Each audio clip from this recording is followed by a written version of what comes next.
ಮೂರ್ತಿಯನ್ನು ಹೇಳಿದ್ದು ಈ ತನಕ ತಂತ್ರಶಾಸ್ತ್ರಗಳಲ್ಲಿ ಆಚಾರ್ಯ ಹೋಗಬೇಕು, ಇನ್ಯಾವುದು ಅಂತಂದ್ರೂ ಸಿಗುವುದಿಲ್ಲ ವಿಷಯ. 7 ಅಕ್ಷರ ತನಕ ಹೇಳಿದ್ದಾರೆ. 8 ಅಕ್ಷರಗಳು ಮತ್ತು ಅದರ ಭಗವದ್ ರೂಪಗಳನ್ನ ಆಚಾರ್ಯರೇ ಹೇಳಿ ಮೊದಲ ಬಾರಿ. ಅದು ಯಾವುದು? ಅದೇ ವಿಶ್ವ, ತೈಜಸ, ಪ್ರಾಜ್ಞ, ತುರಿಯ, ಆಮೇಲೆ ಆತ್ಮ, ಪರಮಾತ್ಮ, ಜ್ಞಾನ, ಆತ್ಮ ಜ್ಞಾನ, ಪರಮಾತ್ಮ, ಆತ್ಮ ಅಂತರಾತ್ಮ, ಪರಮಾತ್ಮ ಜ್ಞಾನ. ಅದಾದ ಮೇಲೆ ಇನ್ನೊಂದು ರೀತಿಯಿಂದ ಸನ್ಯಾಸಿಗಳು ಅನುಸಂಧಾನ ಮಾಡುವಾಗ ಅವರು ಬೇರೆ ಹೇಳಿದ್ದಾರೆ. ಯಾವುದು ಅಂದ್ರೆ ಕೃಷ್ಣ, ರಾಮ, ನರಸಿಂಹ, ವರಾಹ, ವಿಷ್ಣು, ಪರಂಜ್ಯೋತಿ, ಪರಬ್ರಹ್ಮ, ವಾಸುದೇವ. ಇನ್ನು ಕೇಶವಾದಿ ಅಂತ ಹೇಳ್ತಾರೆ. ಇದೇ ವಿಷಯ ನೋಡಿ. ಇದನ್ನು ಗಮನಿಸಿ.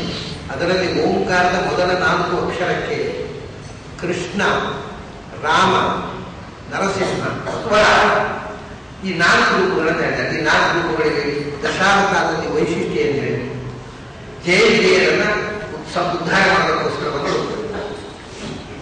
ಅದು ಓಂಕಾರಕ್ಕೂ ದೇವಿದೇವಿಗೂ ಇರುವ ಸಂಬಂಧ ಇದೆ. ಓಂಕಾರ ದೇವಿದೇವರು ಮೊದಲು ಹಿರಣ್ಯಕಶಿಪುವಾಗಿ ಹುಟ್ಟಿದಾಗ ವರಾಹ ನರಸಿಂಹ, ಆಮೇಲೆ ರಾವಣ ಕುಂಭಕರ್ಣ ಆದಾಗ ರಾಮ, ಶಿಶುಪಾಲ ಕಂದ ಹುಟ್ಟಾದ ಕೃಷ್ಣ. ವರಾಹ, ನರಸಿಂಹ, ರಾಮ, ಕೃಷ್ಣ. ಅದೇ 4 ರೂಪಗಳು ಓಂಕಾರ ಪ್ರತಿಪಾದ್ಯ. ದಶಾವತಾರಗಳು 6 ರೂಪಗಳು ಓಂಕಾರ ಇದನ್ನು ರೂಪ. ಹಾಗಾದರೆ ಜಯವಿಜಯರನ್ನ ಶಾಪ ಮೋಕ್ಷಗೊಳಿಸಿ ಈ ಅಸುರ ಸಂಹಾರ ಮಾಡುವಂತಹ 4 ರೂಪಗಳೇ ಓಂಕಾರ ಪ್ರತಿಪಾದ್ಯ. ಹಾಗಾಗಿ ಹಿರಣ್ಯಾಕ್ಷನಿಗೂ ಹಿರಣ್ಯಕಶಿಪಿಗೂ ಓಂಕಾರಕ್ಕೆ ಸಂಬಂಧ. ಅದು ನಮಗೆ ವಿಷಯ ಏನಂದ್ರೆ ಓಂಕಾರ ಜಪ ಮಾಡಬೇಕಾಗಿದ್ದರೆ ನಮ್ಮೊಳಗೆ ಹಿರಣ್ಯಾಕ್ಷ ಹಿರಣ್ಯಕಶಿಪು ಕೂಡಬಾರದು. ಹಿರಣ್ಯಾಕ್ಷ ಹಿರಣ್ಯಕಶಿಪು ಕೂತಾರು ಸಮಯ ನಾವು ಓಂಕಾರ ಜಪ ಮಾಡಿದರೆ ಅಂತ ಕೆಲಸ ಮಾಡೋದು. ಏನು ಹಿರಣ್ಯಾಕ್ಷ ಹಿರಣ್ಯಕಶಿಪು ಕೂಡೋದಂದ್ರೆ ಹಿರಣ್ಯಾಕ್ಷ ಗೊತ್ತಲ್ಲ, ಹಿರಣ್ಯಾಕ್ಷ ಅಂದ್ರೆ ಯಾವಾಗಲೂ ಬಂಗಾರದಲ್ಲೇ ಕಂಡು. ಬಂಗಾರದಲ್ಲಿ ಕಂಡಿದ್ರೆ ಓಂಕಾರದಲ್ಲಿ ಕಂಡಿಲ್ಲ.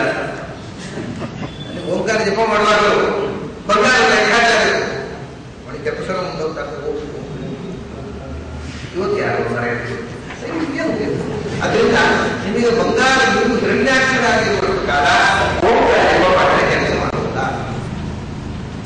ಇನ್ನು ಕೆಲವರು ಬರೇ ಬಂಗಾರದ ಕಣ್ಣಲ್ಲ, ಹಿರಣ್ಯ ಕಶಿಪು ಅಂದ್ರೆ ಅಶರಾಧಿಷ್ಠಾನ ಕಶಿಪು ಅಂತ ಪೋಷಕರು. ಅದನ್ನೇ ಬಂಗಾರವನ್ನೇ ಹೊರತು ಬಂಗಾರವನ್ನೇ ಹಾಸಿ ಬಂಗಾರವನ್ನೇ ಉಳಿಬಾರ್ದು, ಬಂಗಾರವೇ ತಗೋದು. ಆಮೇಲೆ ಕಶಿಪು ತಲೆಗೆ ಲೆಕ್ಕ ಮಾಡಲಿಕ್ಕಾಗುವುದಿಲ್ಲ. ಇನ್ಕಮ್ ಟ್ಯಾಕ್ಸ್ ಅದಕ್ಕೆ ದಿನ ಹಾಗಾದರೆ ಓಂಕಾರ ಮಾಡಬೇಕು. ಓಂಕಾರ ಇದು ಮಾಡಬೇಕಾಗಿದ್ದರೆ ನಮ್ಮ ಒಳಗೆ ಇರತಕ್ಕಂಥ ಈ ಹಿರಣ್ಮಯೇನ ಪಾತ್ರೇಣ ಸತ್ಯಂ ಅಭಿಹಿತಸ್ಯಾಭಿಹಿತ ಮುಖಂ ತತ್ವಪುರುಷಃ. ಈ ಸತ್ಯವನ್ನು ಮುಚ್ಚಿರುವ ಹಿರಣ್ಯನ ಮೋಹ ಅನ್ನುವ ಹಿರಣ್ಯ ಕಶಿಪು ಮತ್ತು ಹಿರಣ್ಯಾಕ್ಷರು ನಾಶ. ಅದೇ ಓಂಕಾರ ಮಾಡಬೇಕಾಗುವುದಿಲ್ಲ, ಮಾಡಿಕೊಳ್ಬೇಕು. ಅದಕ್ಕೆ ಹಿರಣ್ಯಕಶಿಪುವಾಗಿ ನಾವು ಇವರೇ ಸಂಹಾರ ಮಾಡಿದವರು.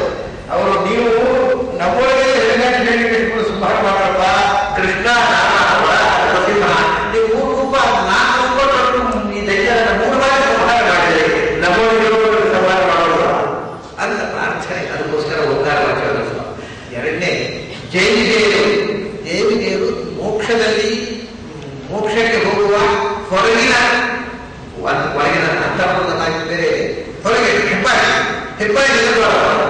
ಹಾಗೆ ನಮ್ಮ ಹೃದಯದಲ್ಲಿ ನಾವು ಭಗವಂತನನ್ನ ಓಂಕಾರದಿಂದ ಧ್ಯಾನ ಮಾಡುವಾಗ ಹೃದಯದ ಸುತ್ತ 4 ದಿಕ್ಕುಗಳಲ್ಲಿ ಅದರಿಂದ ನಾವು ಓಂಕಾರದಿಂದ ಭಗವಂತನ ಹತ್ರ ಹೋಗಬೇಕಾಗಿದ್ದರೆ ಇವರು ಬಾಗಿಲು ತೆರೆದುಕೊಳ್ಳಬೇಕು.